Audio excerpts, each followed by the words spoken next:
Welcome to the School of Education Doctoral Student Colloquium Series presentation, and welcome to 2023. I'm Dr. Kristen Betts, and I'm going to be the faculty moderator this afternoon.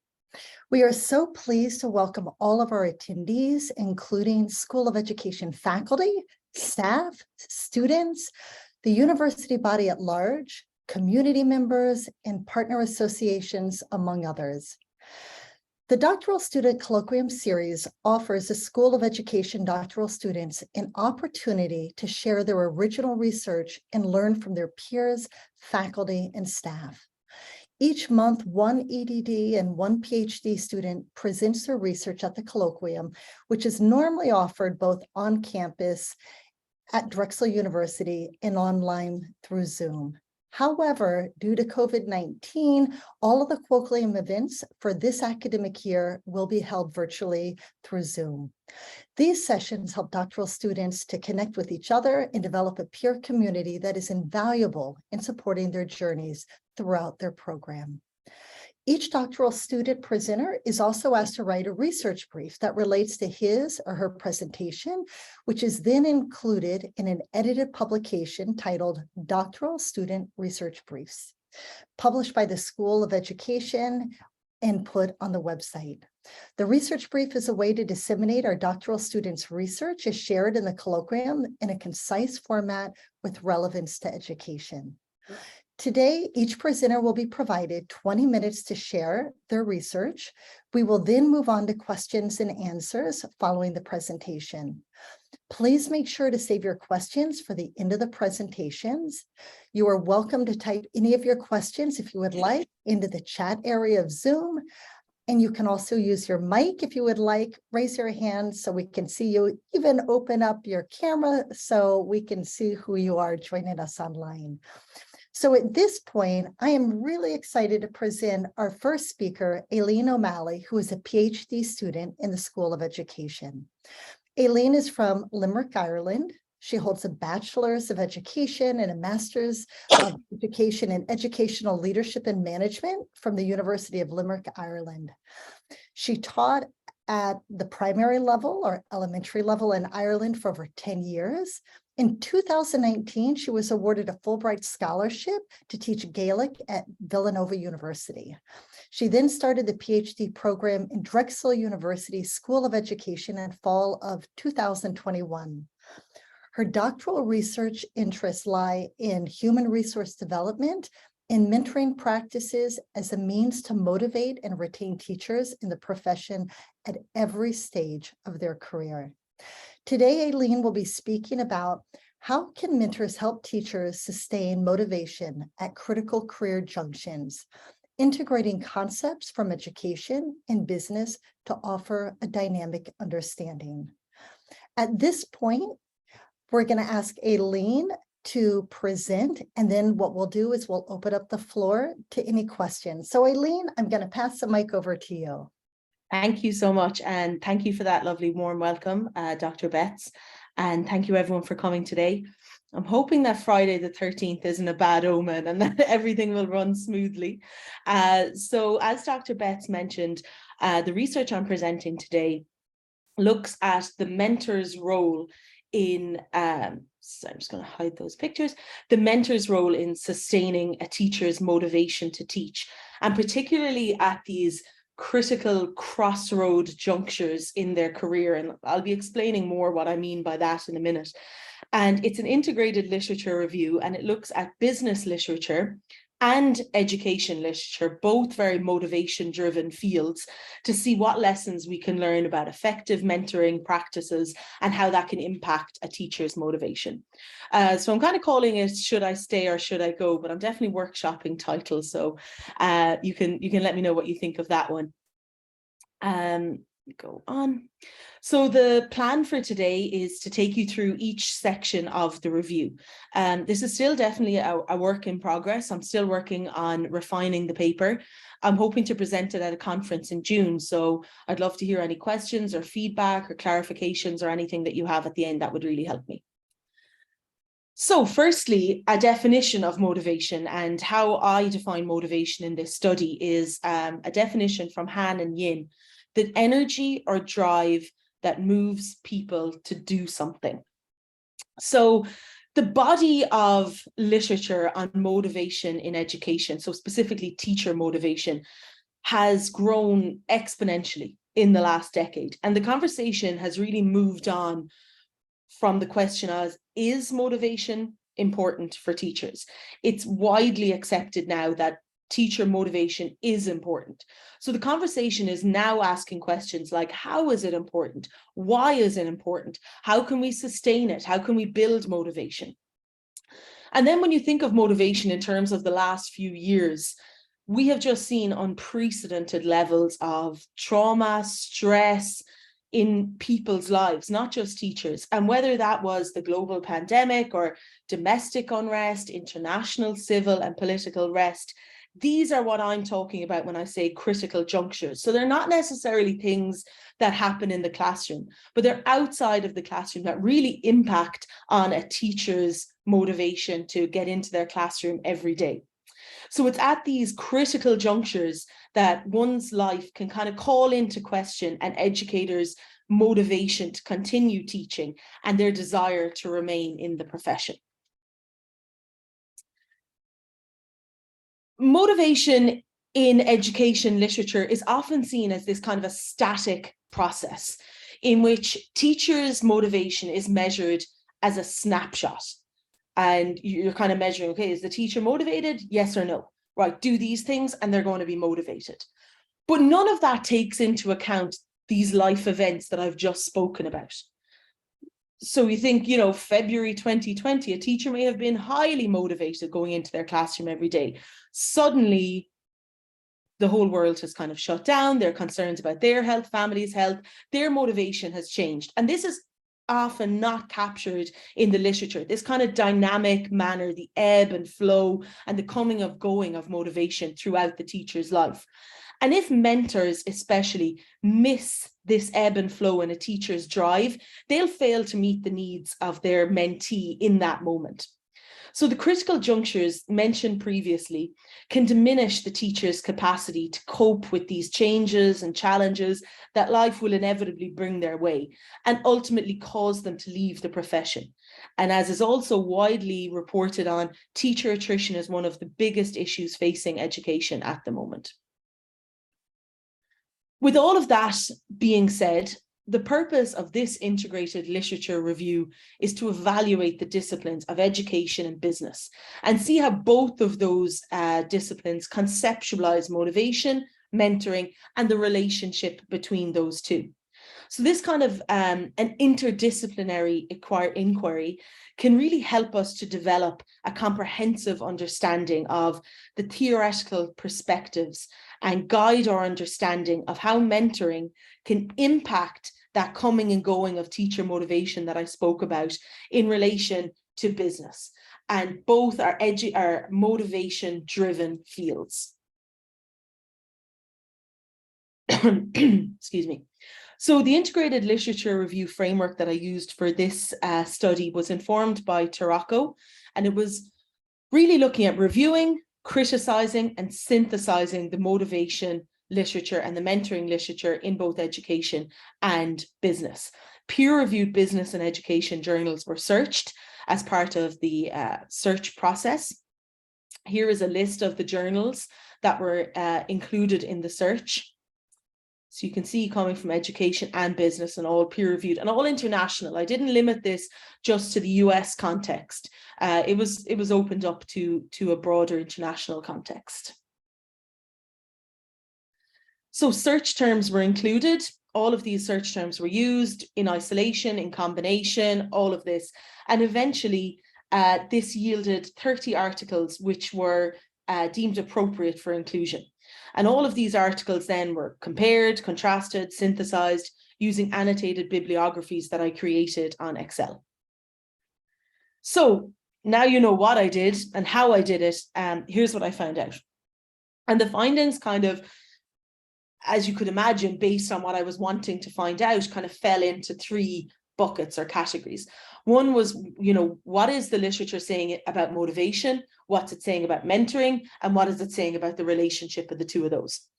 So motivation in education in the articles that I reviewed was linked to personal outcomes for the teacher, such as their job satisfaction, their levels of self-efficacy, their attitude towards teaching, the approaches that they used in the classroom. So motivation in education was really seen as being of value to the individual teacher.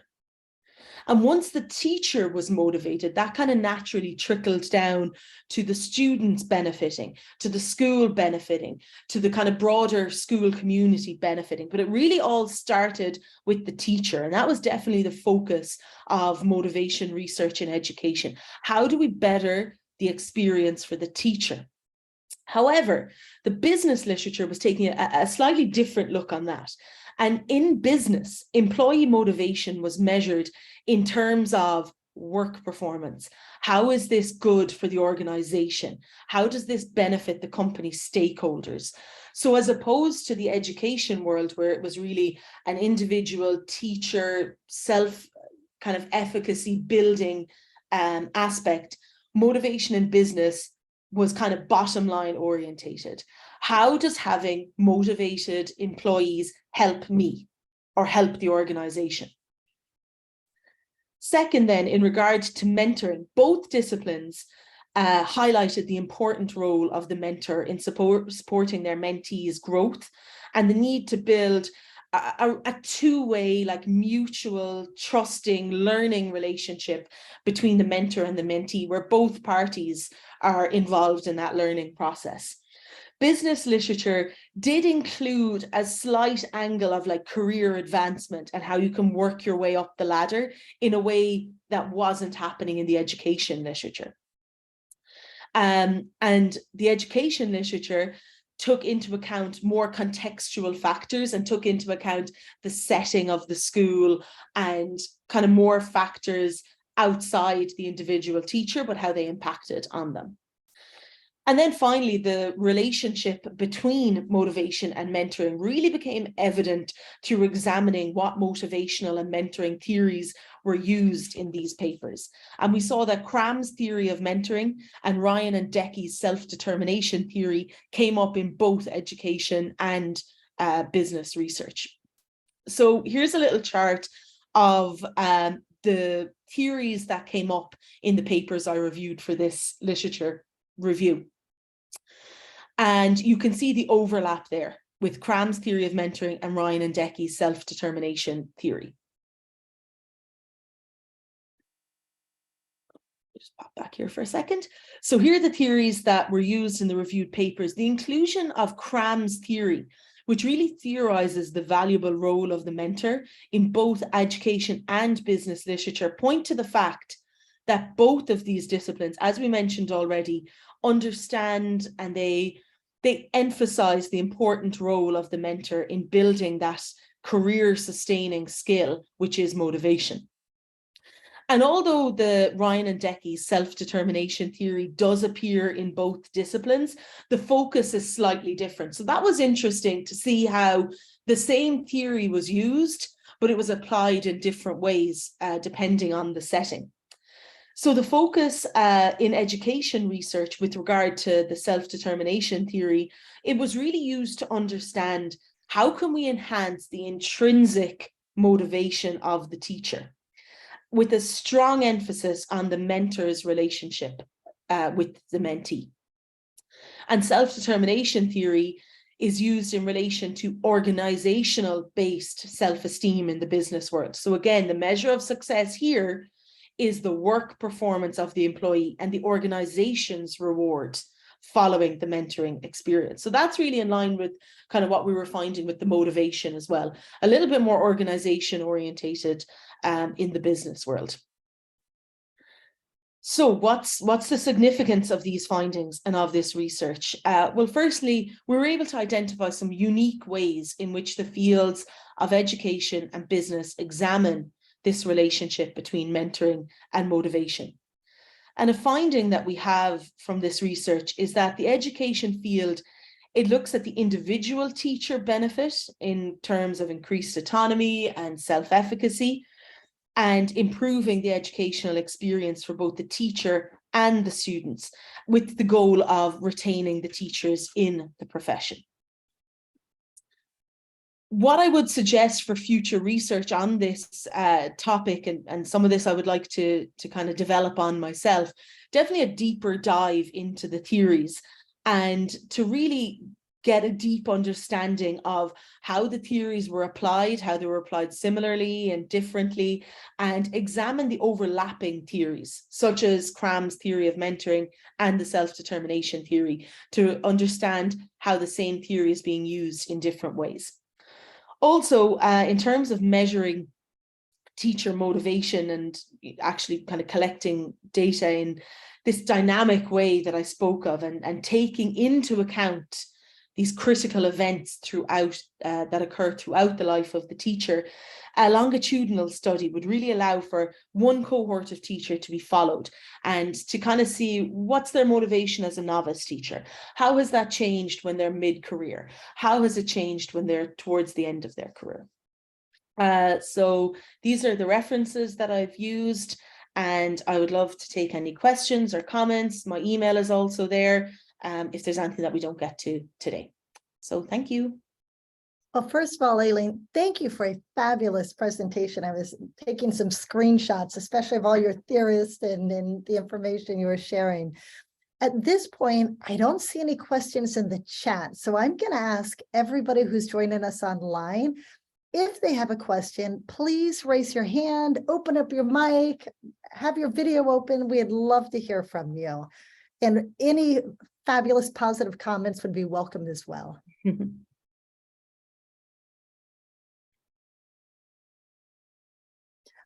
Dr. Kaiser. Hello. Thank you for that presentation. As you know, through the FRC, because you helped with some of the modules and things regarding motivation. Let me take my hand down. I'm tired of looking. But there are, and I don't know whether you're interested in it or not, but there are other motivational theorists that really talk about business motivation from a personal point of view.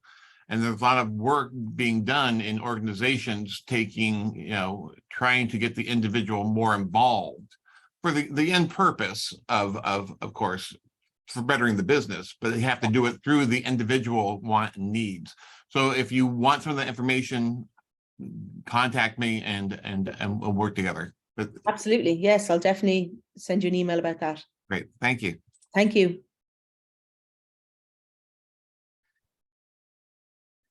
Any other questions? I have one. Oh, thank you. Hi. Hi, Alene. Hello. So this is sort of a simple question, but kind of important. What did you learn? What's the most important thing you learned through doing this literature review? And I mean, you shared sort of what did you learn from a topic perspective sort of on this, but what did you learn in doing the process, doing this kind of paper, doing this kind of analysis? What's your biggest takeaway? Yeah, thank you. That's a really good question. So I think this was the first time that I had completely done an integrated literature review from like start to finish. And the biggest thing I found was, my goodness, the amount of results you get back from a search is overwhelming. So it took a while to like really nail down, like, what do I actually want to find out here? What's the root of the problem? And refine my searches and my databases and, even down to what years I want to include, because it was overwhelming. I was getting, 20, 25,000 results. So to be able to whittle that down to a manageable number, I think was definitely a skill that I learned during this. And it was a little tricky to do because I didn't want to also omit things that might really be saying important things, but I also had to be realistic and what's actually manageable for this. So I think that was a good thing that I learned. And secondly, I was kind of fascinated by how the same theory was used in different ways. I thought that was interesting. And I'd definitely like to delve into the theory side of it a little bit more, because I'm sure it's happening with more than just self-determination theory. Yeah, the overlaps in theory, it's sort of, what is it? Old wine in new bottles. Like, people say the same thing, but package it differently, right? Exactly. And there's a little bit of that. I also kind completely your comment about sort of be careful for what you wish for when you get so much. That's true both in that kind of study, and I found it to be true in my work of collecting qualitative data. We had this really large funded study and thought we can get all this data and hadn't thought about like, oh my God, how are we going to manage this much data? Exactly. And it really, clarifying what it is you're really interested in is, as you said, really important. Thank you. Thank you. Well, thank you, Dean Horvath, for the great question and comments. I saw a hand. I don't know if you want to ask your question or if maybe it was answered. Oh, thank you. Hello. So I really loved your chart with all the theories. I was surprised that I didn't see Maslow's hierarchy theory. Did you come across that in any of your readings? I know it's highly used in education, but I was wondering about it in the business aspect as well. I didn't come across it actually in the articles that I reviewed for this, but yeah, it's still widely used. I mean, it is a little bit outdated now, and they've done some extra research on it in the past few years. So I think it's being used more and more often. But with regard to what I searched for this review, no, I didn't come across it. Do you see any way that it could be applied in business? Absolutely. I think in light of what I'm talking about here and these, as I call them, critical events, I think it's pivotal, because Maslow's hierarchy needs is talking about, these kind of baseline physiological needs need to be met before we can get to the higher motivation, self-actualization, all of that. And you might kind of take for granted, well, of course, a teacher has, safety and has X, Y, and Z. But I think we're more and more learning now they don't really. There's a lot of issues with security in schools. If you're thinking about a teacher, in Eastern Europe at the moment, they can't be guaranteed their safety. So I think Maslow's is more relevant now than it has been in a while. Yeah, thank you for that great response. We've got two more hands, Stephen and then Dr. Ghosh. Hi, Ms. O'Malley. It's a great presentation. I just have a question about, you were comparing those theories of motivation in business versus educational background. I'd be interested to know, did you see anything in terms of a lot of urban school districts are hiring superintendents who have business backgrounds? So does that seem to influence their support for the mentoring programs that they have within their districts and the kinds of outcomes that they're expecting? Thank you. Thank you. Great question. Yes, definitely. Increasingly, the education field is coming a bit more business-like in terms of, schools are being treated more and more like a business. And with business leaders in charge of them, definitely we're seeing a crossover. So I think, although I focused on mentoring and motivation, I think in terms of like finances and all the other aspects of governance in schools, we're seeing it run more and more like a business. Thank you, Dr. Ghosh. Thank you, Dr. Betts, and Alene, wonderful presentation. And you and I have talked about this work. So yes, but one of the things that occurred to me while you were presenting, it makes me curious to ask, is that the context of education and business are different based on which region of the world you're looking at. There are specific socio-political forces in different countries or different regions that are impacting those two different contexts and how and what they implement or not. So you mentioned you did include international journals in your search for articles to review.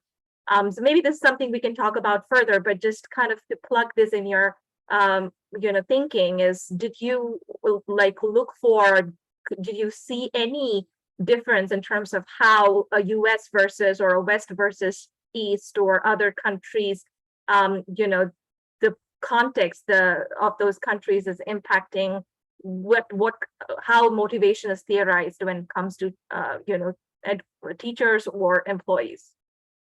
Yeah, that's a great question. And I think it's something I didn't really specifically look out for.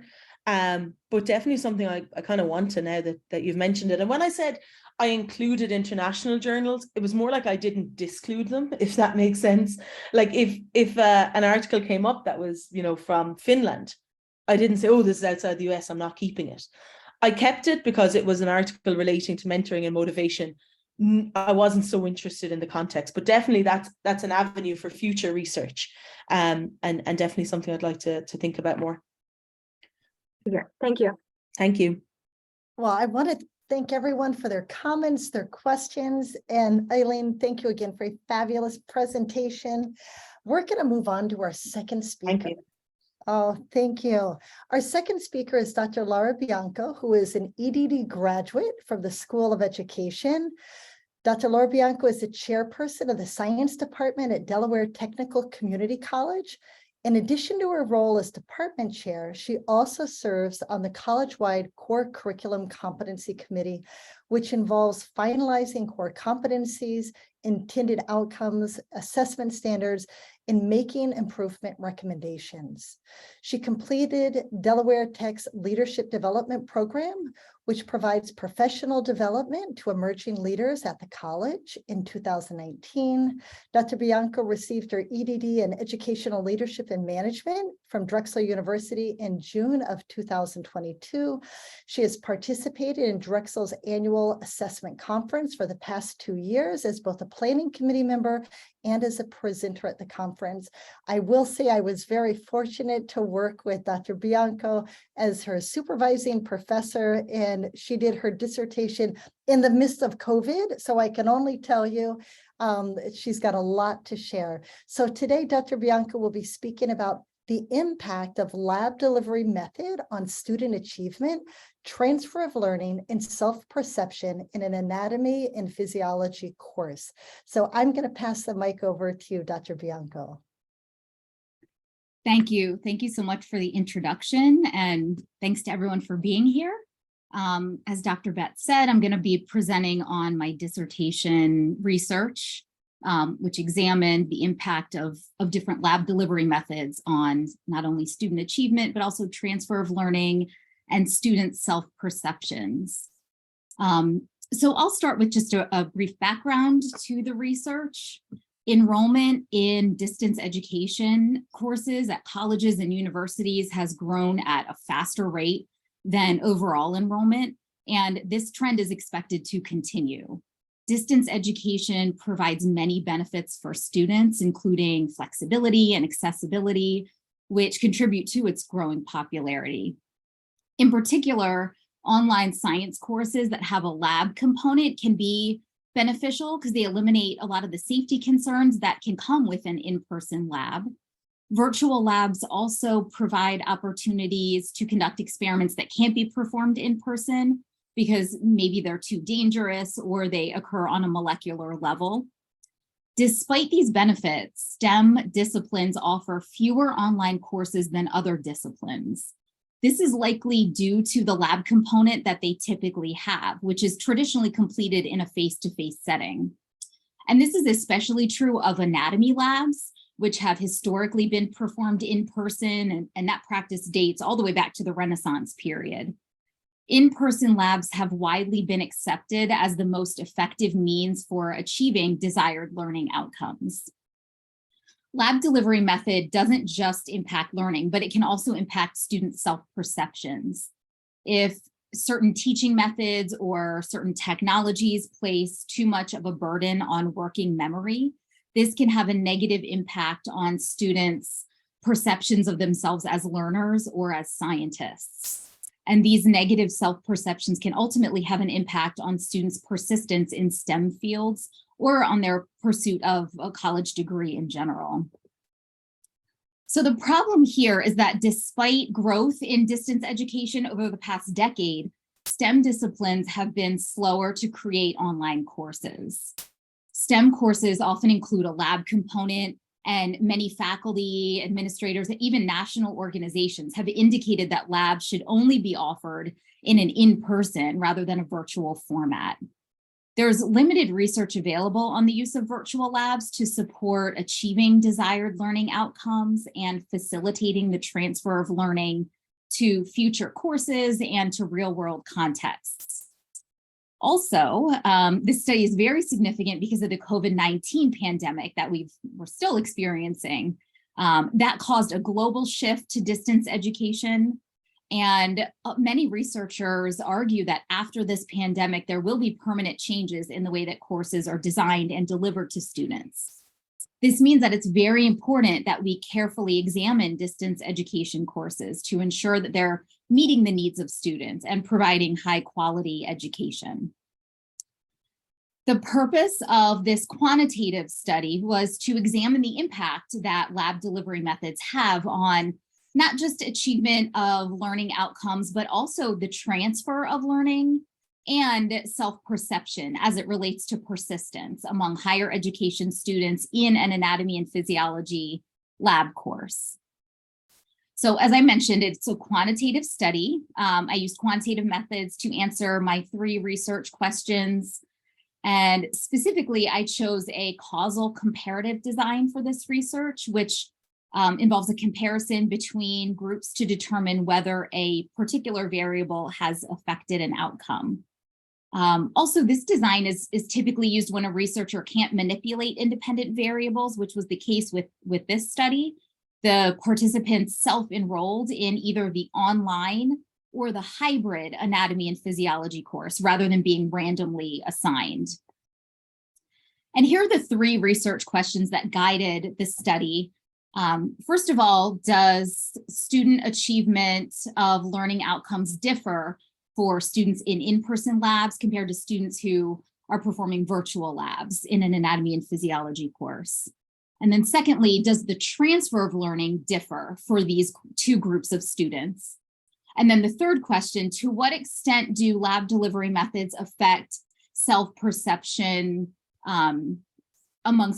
between the students who are performing the in-person labs and students who are performing the virtual labs in this anatomy and physiology course? So the research site was a public community college located in the Northeast. The total number of students enrolled in this college, the student population was 12,718 students.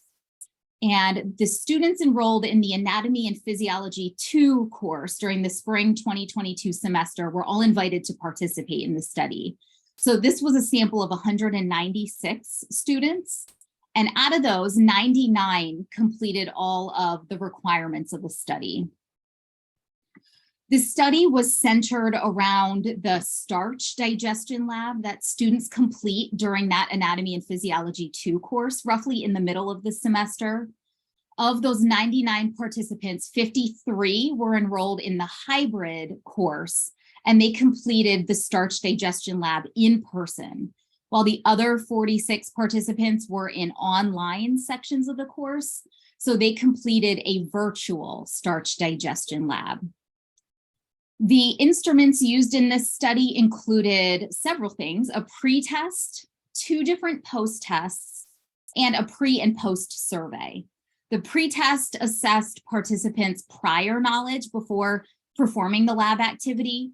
The first post-test consisted of the same questions as the pre-test, and it was administered immediately after students completed the lab, and then again 1 week later to assess student learning. And in addition to that, a second different post-test was administered to the participants 4 weeks after completing the starch lab. This assessed participants' ability to generalize the knowledge that they gained during the lab activity to new contexts, which is known as learning transfer. Also, pre and post surveys were used to supplement that test data. The first 10 items of the pre-survey obtained demographics and information about participants' prior experiences in labs and in courses.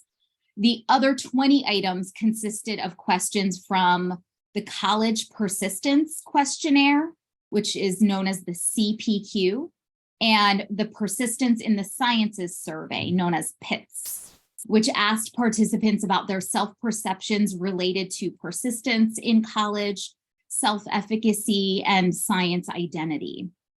And the post-survey was the same as the pre-survey, except it just did not contain those first 10 questions about demographics and prior experience. So SPSS was used to calculate descriptive statistics using the data collected. And first, demographic information was analyzed. It showed the majority of participants were female. Approximately half of the participants were between the ages of 18 and 24. And when broken down by lab group, the age ranges differed somewhat, with the in-person lab group composed of a younger population of students than the virtual lab group. The participants represented a variety of ethnicities, with the majority identifying as either white or as Black or African American. And among the Black or African American participants, more enrolled in the online course that utilized a virtual lab, while the majority of the white, Hispanic or Latino, Asian, and multiracial participants chose to enroll in the hybrid course and complete in-person labs. In terms of prior experience, most participants had only completed one science lab course prior to taking this Anatomy and Physiology 2 course. When separated by lab group, participants actually differed greatly on this characteristic. So the virtual lab participants had more prior experience with science lab courses. In terms of course load and prior experiences with hybrid and online courses, the two groups were very similar. The mean, median, and mode were calculated for the pre and post-test scores for both groups of participants. And also gain scores were calculated by subtracting the pre-test score from the post-test score. The mean gain score is calculated using both administrations of the post-test were higher for the in-person lab group. When looking at the second post-test completed by everyone 4 weeks after completing the starch lab, the mean scores for both groups were very similar, with only a 0.16 point difference between the mean scores for both groups. Descriptive statistics were also calculated for the 20 questions on the pre and post surveys, and gain scores were calculated for the CPQ and the PITS sections of the surveys. When comparing the two lab groups, the CPQ gain scores, so college persistence questionnaire gain scores, were noticeably different.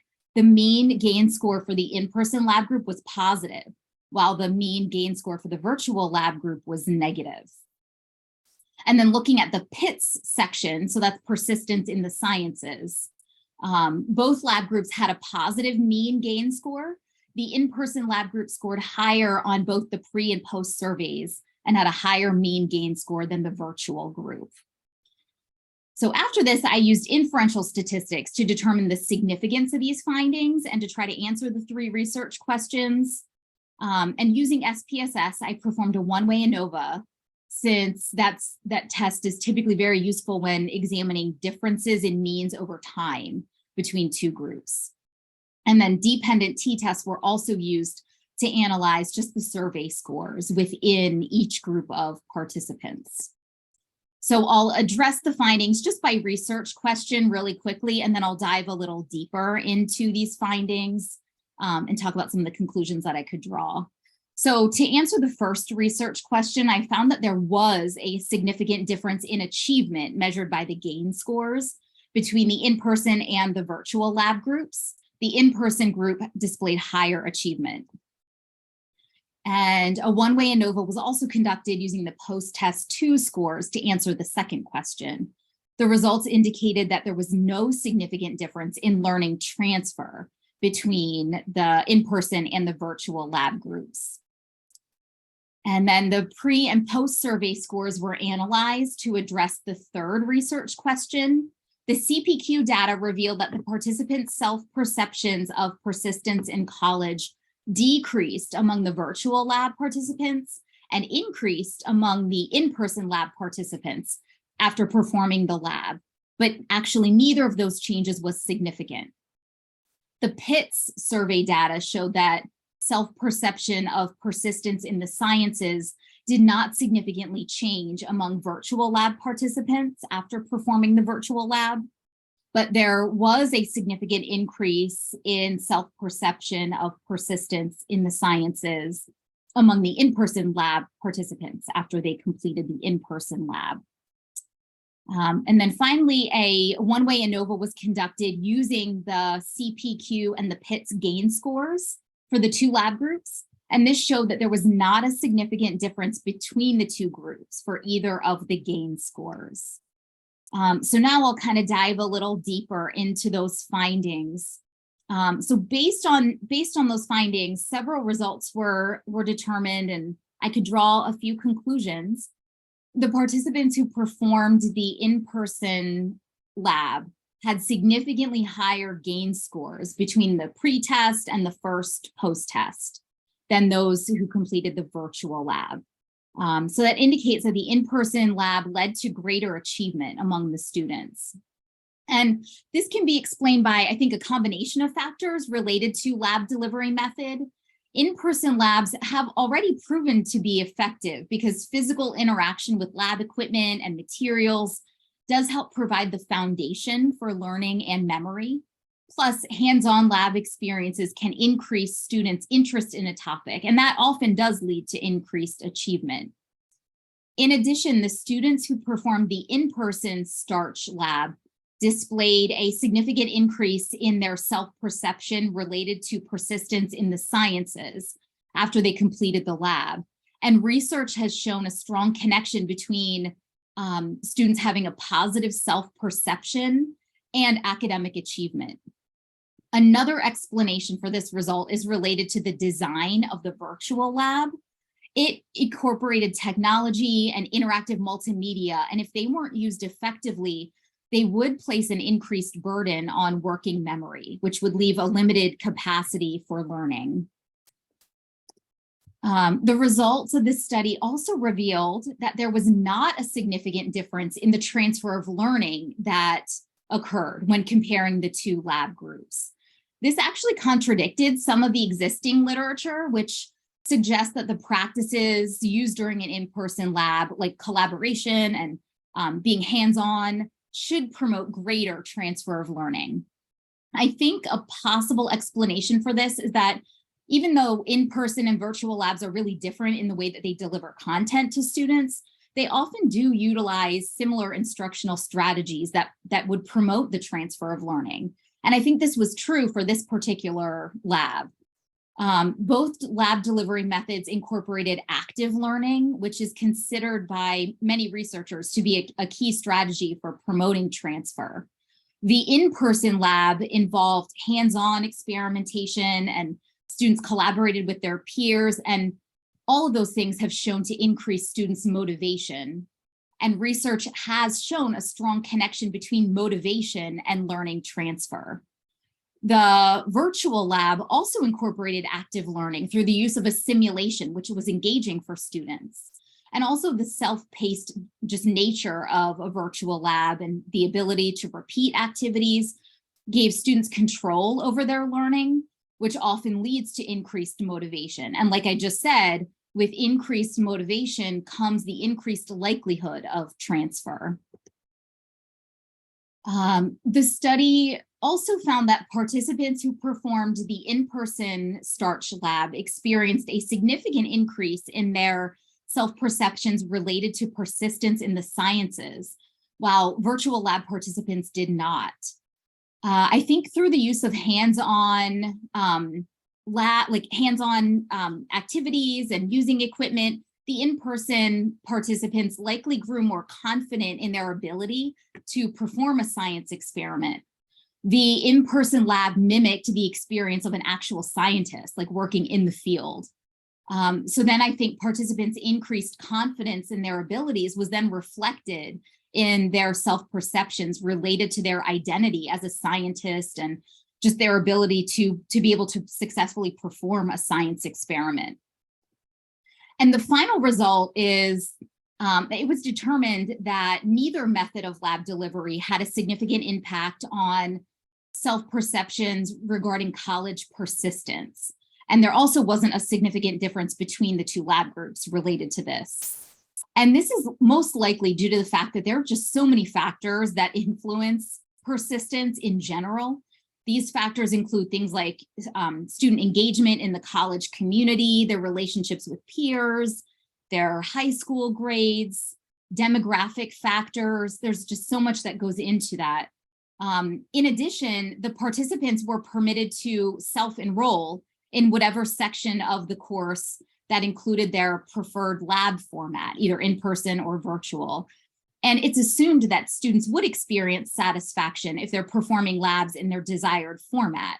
And that satisfaction does play a role in their perceptions. So out of all of this, I have 2 recommendations for practice. The first is to utilize virtual labs in conjunction with, rather than in place of in-person labs, due to just the many unique advantages that both of these delivery methods provide. Through participation in virtual labs, students can initially learn about lab equipment and materials, and they can pre-plan an experiment before actually performing it in person. Virtual labs are really a good preparation tool, and they give students a chance to practice lab skills. And that will also help reduce cognitive load by freeing up some space in working memory for learning. Then by performing in-person labs, students gain the hands-on experience that they need to learn lab safety procedures and the use of certain instrumentation. And they'll also have the chance to work directly with their peers and their instructor. And also the use of both virtual and in-person labs in science courses is supported by existing literature. In many cases, when both lab delivery methods have been examined, the best outcomes resulted from the use of a hybrid lab format, incorporating both delivery methods. The second recommendation is that anatomy and physiology labs should be interactive and engaging, regardless of lab delivery method. Increased engagement often leads to greater transfer of learning. And activities that engage students include collaboration, problem solving, inquiry-based learning. And students should be, I think, encouraged to work in small groups. That typically does have a greater impact on student learning and transfer than individual study does. Problem solving, for example, is also really engaging because students are actively constructing knowledge. They're making connections between topics and concepts, and then they're connecting these concepts to real world situations. And again, this is supported by prior research. It indicates that there is a link between student engagement and persistence. And this relationship is significant because the persistence and retention of students, especially of STEM students, is a major concern among colleges and universities. And therefore, it's important to utilize instructional practices that will increase persistence. So finally, my hope is that the findings, the results of this dissertation study will provide some guidance to educators and administrators in higher ed for designing future lab experiences in science courses. So I think a little bit over, but thank you so much. And I'm open to any questions or comments that you have. Yeah, thank you so much for a fabulous presentation. Stephen has his hand up. We'll start with Stephen. Hi, Dr. Bianco. I think that was an outstanding presentation. And as an instructional specialist in a large urban school district, we are definitely seeing an increase in the use of virtual labs, especially, due to our staffing concerns, the costs associated with the laboratory equipment, and the increase in class sizes. So I think this was a great study to help bring validity of why a lot of school districts are turning to the use of virtual labs. So I definitely commend you on your work. Thank you. Thank you. Dom, you've got a question. Yeah, Thank hi, you. Laura. Great presentation. And I know this has been an interest of yours, and I'm glad to see all of your query come to a satisfying conclusion like this. So I just have a couple of suggestions, though, for your future work, because I know you're interested in this. And I think that you could probably come up with some more fine-tuned recommendations. So I can't remember your slide of your demographic data, but from what I remember, you had way more females than males, right? Yes. Okay, so one of the things that we know is that males and females process information and problem solve differently compared, to each other.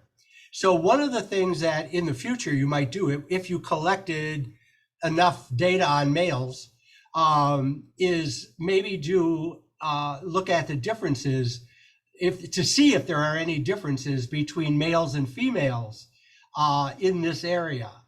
Because I think that you might find that there are, only because in other areas there are differences in these kinds of situations, and that might help you then fine tune some of your recommendations. Same thing goes for age.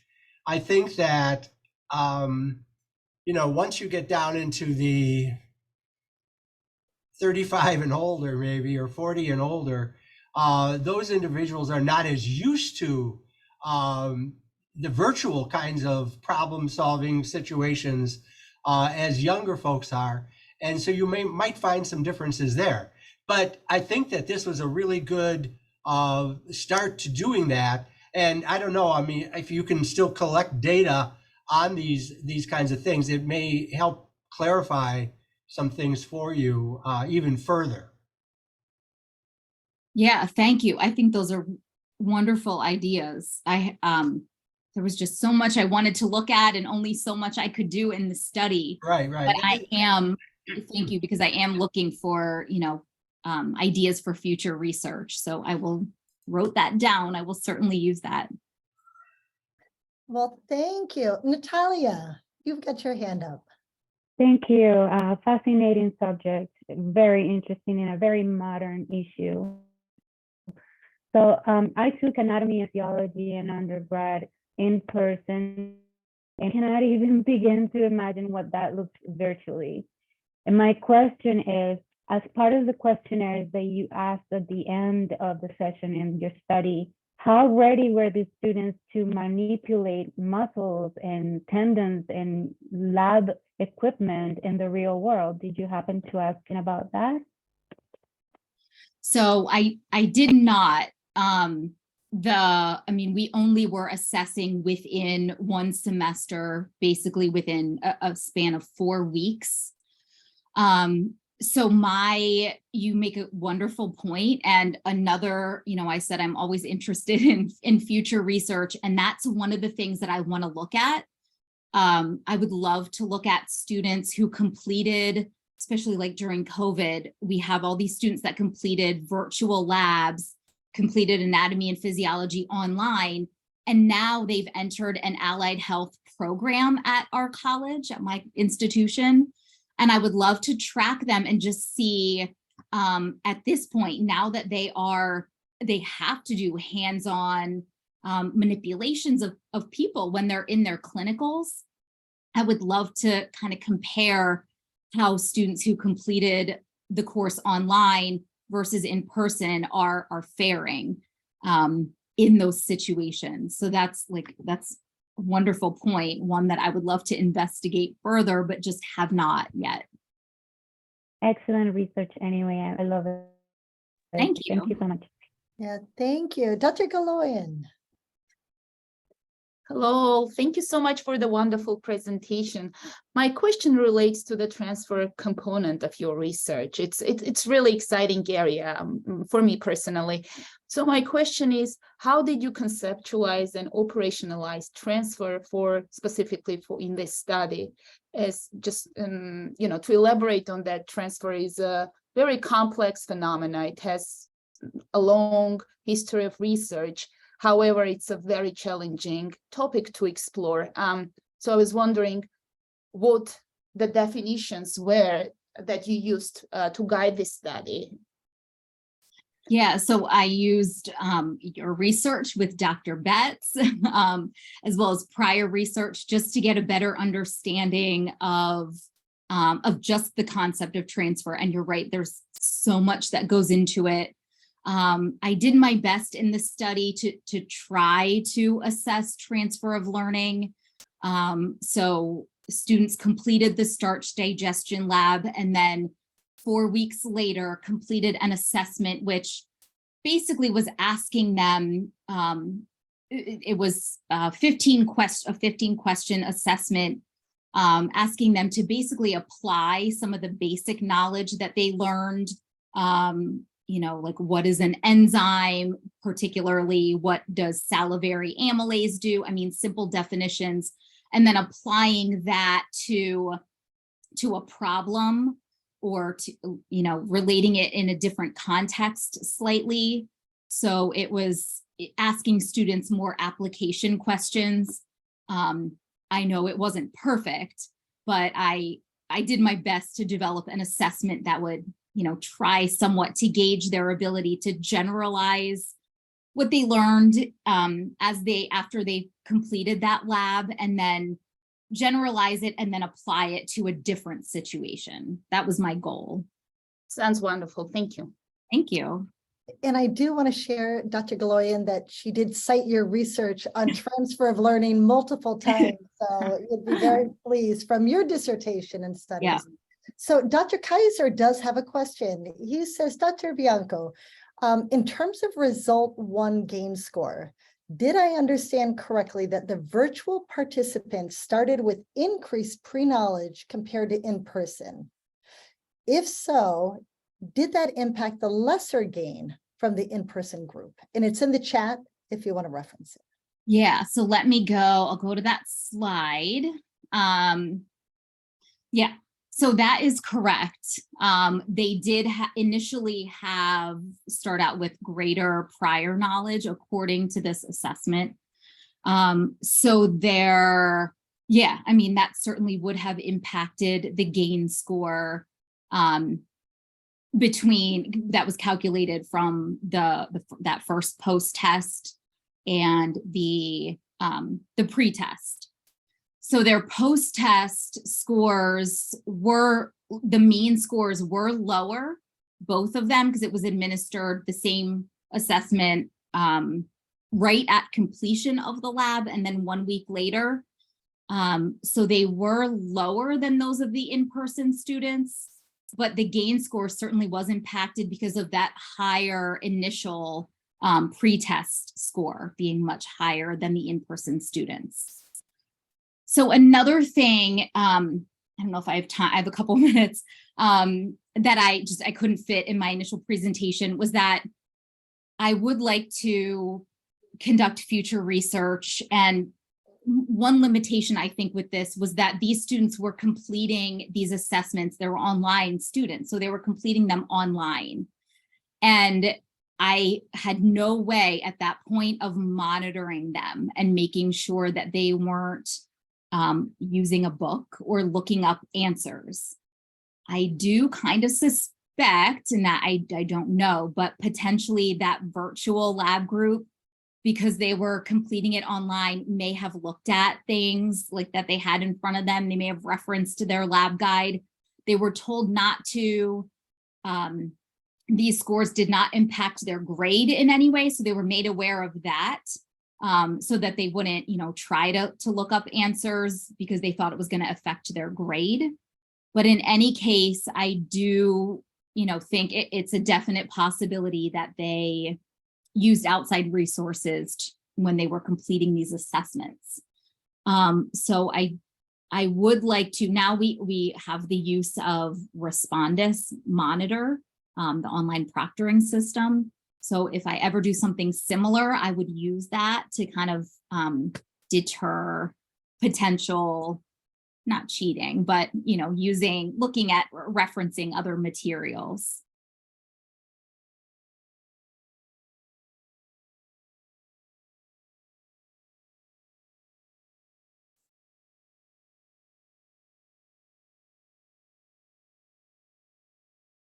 Dr. Betts, you're muted. Okay, perfect. I wanted to make sure I had the mic off. I'll turn it back on. So I do want to thank Dr. Bianco for a fabulous presentation. And I want to thank each of you for joining us today supporting our students, supporting the School of Education, all the dynamic research that we're doing. I especially want to thank Alene O'Malley, Dr. Laura Bianco for presenting today. And again, thank you all for being a part of the School of Education, our students and alumni trajectories, and we are looking forward to seeing you at the next Doctoral Colloquium. Take care. Have a great weekend.